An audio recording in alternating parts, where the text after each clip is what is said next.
Hello students, आपका स्वागत है डेटा स्ट्रक्चर के ट्यूटोरियल में। आज डेटा स्ट्रक्चर के इस ट्यूटोरियल में हम कंसेप्ट ऑफ डेटा स्ट्रक्चर देखेंगे। तो बहुत बढ़िया कंसेप्ट है, बहुत इंटरेस्टिंग है और डेटा स्ट्रक्चर क्या होता है आपको बहुत अच्छे से समझ में आएगा। तो चलिए देखते हैं concept of data structure.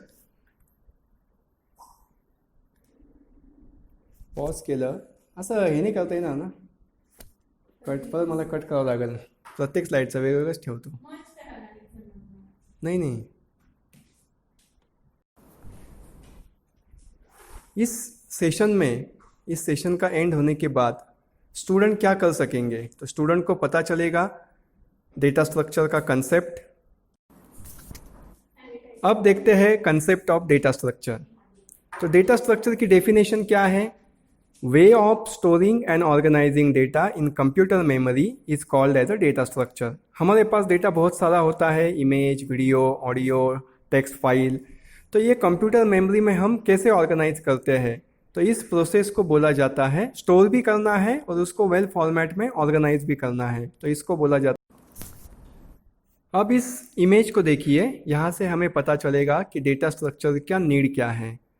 First image में एक लाइब्रेरी बताई है जहाँ पे एक स्टूडेंट किसी बुक को ढूंढना चाहता है, लेकिन वो अच्छे से ऑर्गेनाइज नहीं किया है, अच्छे से स्टोर नहीं किया है, तो उस स्टूडेंट को किसी बुक को ढूंढना बहुत मुश्किल हो जाता है। वही सेकंड इमेज को देखिए। अब हम देखते हैं कि डेटा स्ट्रक्चर का क्लासिफिकेशन कैसे किया जाता है।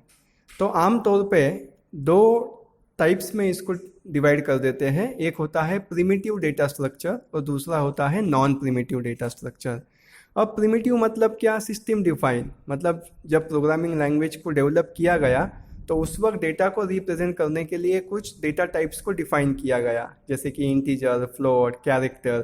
तो ये सारा डेटा उस डेटा टाइप में अरेंज करना, इसको बोला जाता है प्रिमिटिव डेटा स्ट्रक्चर। अब जैसे कि मैंने आपको बताया कि डेटा स्ट्रक्चर के ऊपर बहुत सारे ऑपरेशंस हम परफॉर्म कर सकते हैं। तो आइए देखते हैं कि क्या क्या ऑपरेशन परफॉर्म कर सकते हैं। तो सबसे पहले होता है इंसर्ट। इसका मतलब कि हमें अगर कोई भी नया डेटा ऐड करना है, कोई डेटा आइटम ऐड करना है, तो हम इंसर्ट ऑपरेशन करेंगे। फिर होता है डिलीट। अगर हमें डेटा स्ट्रक्चर से कोई भी डेटा रिमूव करना है, निकाल देना है, तो हम परफॉर्म करेंगे डिलीट।